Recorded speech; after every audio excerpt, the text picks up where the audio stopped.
Hey everyone, Ryan Young, Jiu-Jitsu. I hope you're doing well. So not this past weekend, about 2 weekends ago, so about a week and a half ago, less than a week and a half ago, there was a weekend where in Vegas they had two tournaments going on at the same time. They had the ADCC in Vegas, and they had that's the actual ADCC event, right? Because they have the trials and tournaments and all that, but I think this is the actual ADCC they had. And here we are, we're in August of 2024, late August. And at the same time, Craig Jones had his own event called the CJI, the Craig Jones, I guess, Invitational, I think, I'm not super sure.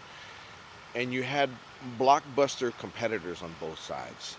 And I think this weekend was awesome for competition. Now, as many of you know, I have not been a fan of the IBJJF.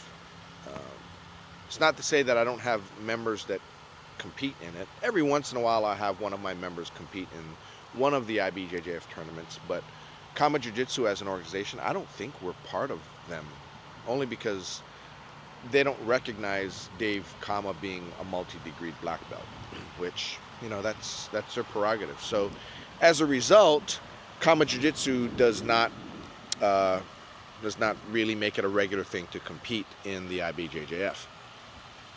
We do compete regularly in the AGF, the American Grappling Federation, and the Jiu-Jitsu World League here in Texas, because each of those organizations probably has about 4 tournaments a year, maybe.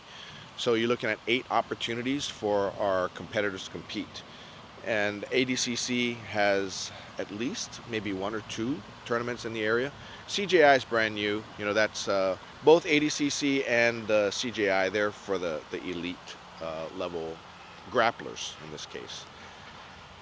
And one good thing I like about it is it creates more opportunities for people to try their hand at competition.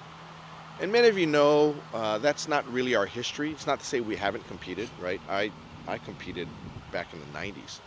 And I think one of my last tournaments was I'm not sure if I know it was. It was the Pan Am's, I think it was the first or the second Pan Am Games they had. It was in Redondo Beach. And that's when, we thought, wow, crazy. People are flying from Brazil to do this. You had Carson Gracie, you had, Baja Gracie at the time. I'm not sure if they were Gracie Baja then. It's okay. Just a little bit of history. And I was competing for Kenny Gabrielson's team.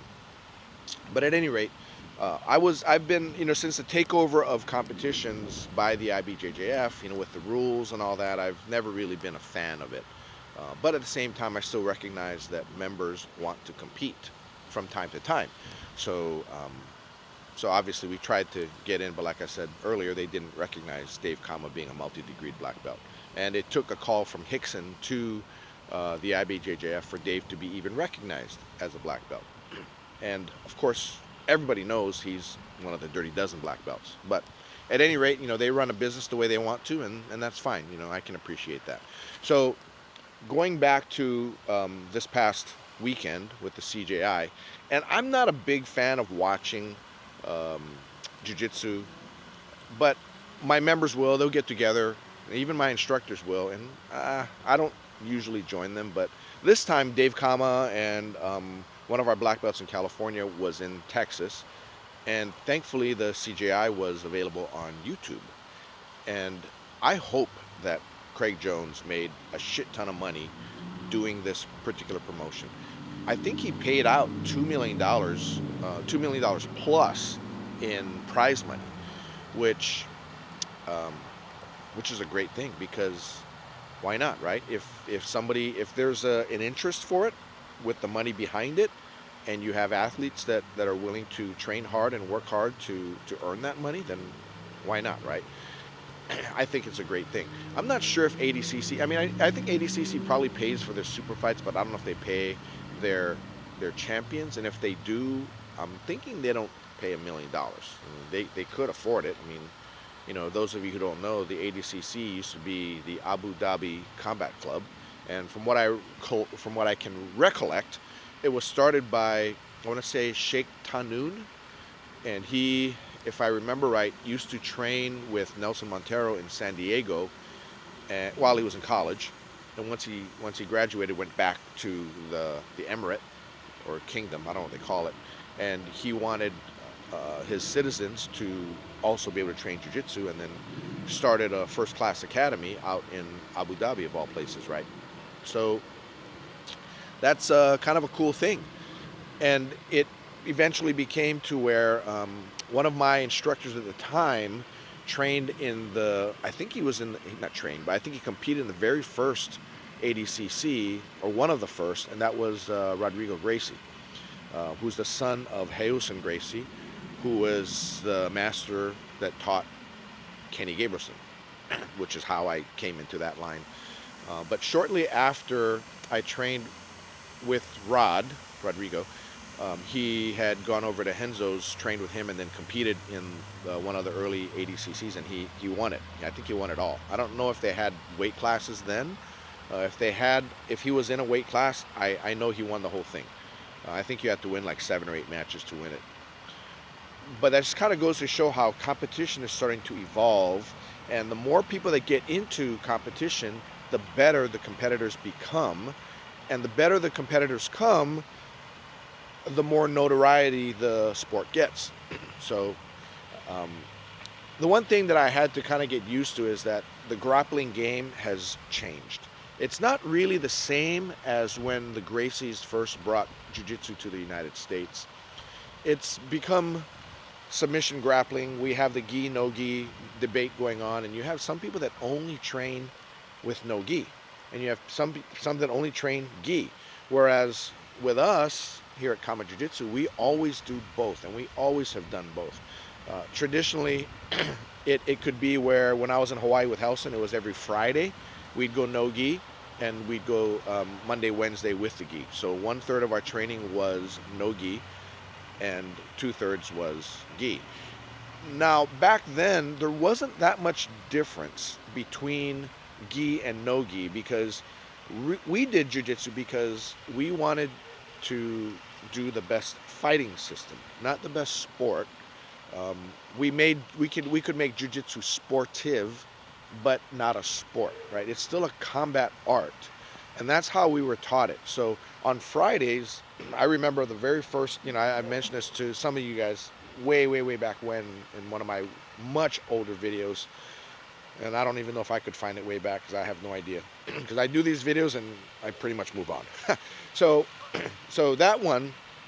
that time, I remember that first time I did no gi, I was still brand new to jiu-jitsu, and I remember going up, being partnered up with a guy who was about my size, who had been training probably 6 months longer than me, and his name was Jesse.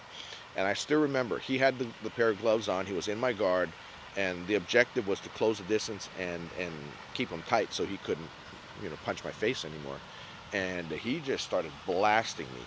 Not like how we do now, where we're just kind of touch your face, like, okay, like this. No, I mean, he went full bore, and thankfully he was wearing a glove, right? Because that would have hurt even more than it did. And don't get me wrong, it did hurt, but the whole time Helson's yelling at me, close the distance, get him close. And eventually when I did, and I realized at that point, it was very hard for me to take a painful blow at that point, because I was keeping him tight and he couldn't really throw.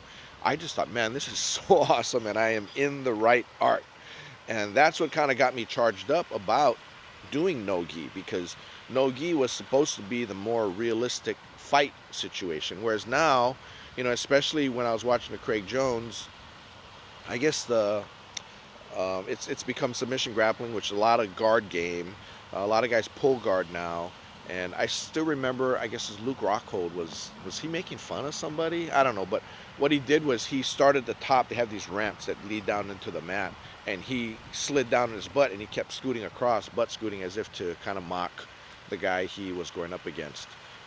He ended up losing. That guy did beat him. It was a pretty exciting match. And that's another thing too. For the most part, the CJI matches were very entertaining, especially the finals with Cade Rutolo and the Levi. I don't remember his last name though. But I was disappointed watching Levi, as spectacular as he is, I was disappointed because he only seemed to want to play guard. Now, there's that one time that Cade did pull guard himself, and it looked like Levi had a really good guard passing setup that he was about to do, in which case Rotolo seemed to go, okay, enough guard, I'm going to get back on top. So that for me was one of the highlights of it, because I wanted to see a more exciting match where a guy just wasn't playing guard all the time. But if within the rule set that works, then why not, right? It's very boring to watch.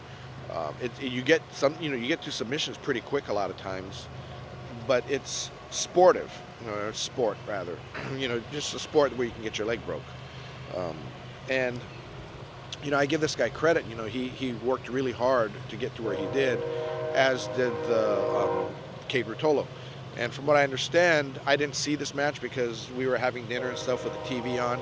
And thanks to Craig Jones for making it available on YouTube, because all the other ones, there's a subscription to it. And, sometimes people want to share fight videos, and sometimes you can't because of the fact that it's behind a paywall, which that's fine too. I just choose not to engage if it's behind a paywall, because, the jiu-jitsu that I did growing up is different than the jiu-jitsu today. And that's one of the things that's really kind of a cornerstone of our videos, is that, the market has since moved to jiu-jitsu being a sport, whereas we're trying to keep it at self-defense. Now, that may not be the prescription to have a giant school, but I know Dave Kama, who runs Kama Jiu-Jitsu, wanted us to concentrate and continue to showcase and teach Rickson Gracie's Jiu-Jitsu. And while Rickson did compete many, many times, back then I would contend that Jiu-Jitsu was more sportive rather than a sport. And when I say sportive, what you're doing is you're taking the martial art and you're making it so that you're not doing certain things that you would do in a fight, right? You had Vale Tudo and you had outright street fight. So you had tournament, and you had Vale Tudo, and then outright street fight. Outright street fight, everything goes, right? Knives, headbutts, eye gouges, fish hooks, all that stuff. Biting, that's all in there. Whereas with Vale Tudo, they had 3 rules, right? The 3 rules typically were no biting, because at the end of the day, everybody wants to go home without being diseased, right? No eye gouging, because at the end of the day, we're fighting here, but we don't want to have it to where somebody's permanently blinded. And then the last was no groin pinches. So punch them in the nuts, but don't pinch it, right? But the thing is, though, in a lot of these Vale Tudo events, when one of those 3 rules was broken, it would be like, hey, don't do that, and they keep fighting. Whereas in the UFC, which is MMA, if a whole multitude of stuff happens, it can be stopped, and you can then be disqualified. I remember how Tito Ortiz used to end matches because he would just slice you with his elbow right on like your upper brow, and he'd just cause you to bleed. At which point you'd be bleeding profusely, and the ref would stop it. Doc would come in, look at it. Oh yeah, it's over, right? And the guy who was bleeding probably wasn't really ready to stop, but because he was bleeding, it was a thing to stop. Or when you see guys doing 12-6 elbows on somebody, I don't know why that's illegal, but it is. Soccer kicks, right? When a guy is on the ground and you just kick him in the head, okay, that's not legal. I remember seeing, I don't know if it was Renzo or Half doing that to one of their opponents in a boxing ring in Brazil. Just kind of shows that how much more brutal Vale Tudo was than MMA, and MMA is pretty brutal too. But not hitting a downed opponent, or kicking, I think it was. I'm not sure what it is. I don't even know what the rules are. I don't really care. But at the same time, I do appreciate when events are starting to open up the playbook, so to speak, and create a different rule set that makes it more exciting. So a jiu-jitsu tournament that happened, I remember, as a dual meet between the Gracie Academy and Half Gracie School. Now, I don't know if it was actually a tournament, or maybe if it was just super fights or super matches they set up. And the one I'm thinking of was the one between Ryron Gracie and Cameron Earl. And that's the one where slams were allowed. And I know I'd seen Cameron competing because Half and Caesar, they used to be a united team. And they used to bring a team down to Southern California for competitions, and they did spectacularly well. I mean, BJ Penn was part of that team too. But if you compete under IBJJF rules for a long time and you train for that rule set, you will do that in a match. And worse, you'll do that in a fight. And this is what happened when Ryron Gracie had organized this tournament that Ryron was in, and Cameron Earl was in as well. They matched up, and there was one part where Cameron Earl jumped guard on Ryron, and Ryron picked him up off the ground, and instead of releasing his legs and letting his feet be back on the ground so they'd both be standing, or instead of releasing his legs while on his back so that Ryron would stand and Cameron would be on the ground, but still be on the ground, not be picked up off the ground. Cameron let himself get picked up off the ground, at which point it was almost like Ryron had a look on his face like, did he just let me pick him up? And a split second later, Ryron launched him and slammed him and knocked him out cold. And this is one of the things that the IBJJF has banned in their tournaments. Now, there is a good reason for that. On the other hand, it kind of takes out the, always protect yourself thinking, right? Because that's what a martial art is. Always protect yourself, right? Those of you who saw that Clint Eastwood movie called $1 Million Baby, right? Boxing is to protect yourself. And when the star of the show was beating another fighter, she turned her back on her and then promptly got punched in the back of the head, I think, and put into the hospital, right? It's just because you weren't protecting yourself. And that's one of the first rules of any martial art. It's to protect yourself. Whereas with a sport, maybe not, right? I mean, with soccer, I don't know if you're thinking, I got to protect myself. With football, you do, kind of, because you're looking for blindside hits and all that kind of stuff. But, you, as a participant, you need to always be aware that something can come unexpectedly. So you need to try to limit you being a victim of being unexpectedly struck. So this Craig Jones event, which I haven't watched these tournaments in a while, but I did watch it because it was on YouTube and it was on my TV. And I was just, for the most part, I was very fascinated by it. It kind of reminds me of when I went to see one of my students go compete in the ADCC. You kind of get in that mode, and it's very exciting. But I still haven't gone to an EBI event yet, but I think I'd like to go to one, only because of the existence of the strikes. Now, it's open hand strikes, or palm strikes as they call them, but a lot of times a palm strike is worse than getting punched. Because if you palm strike somebody and they tip their head down and you palm strike their forehead, it's going to suck for the guy getting struck, of course, but the guy hitting you with the palm is not going to break his hand. Whereas if he punches, like with boxers, they'll put their forehead down so that you punch their forehead and, shatter your hand. So the open hand strikes tend to be more powerful, and you can do them more frequently, and you can do them longer without hurting your hands as much.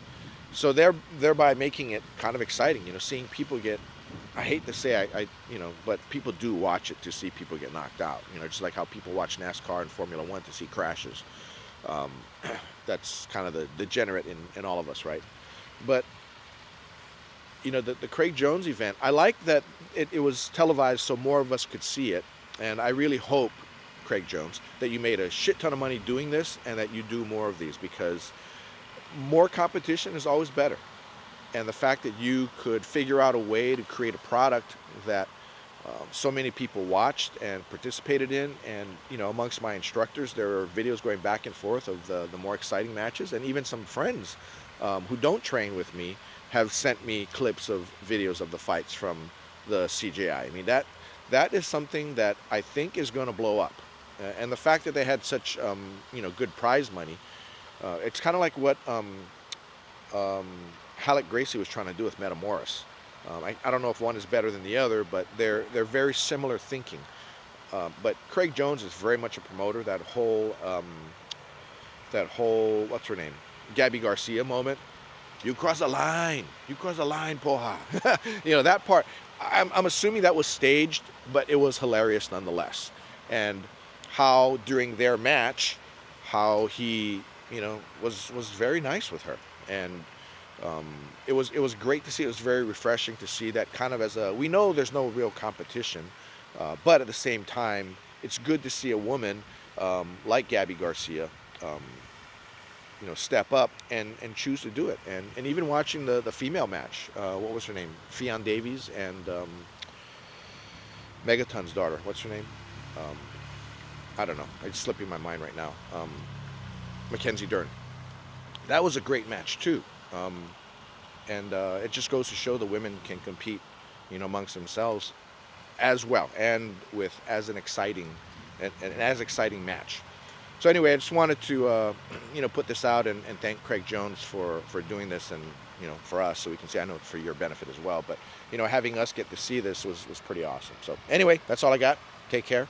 Happy training. Bye now.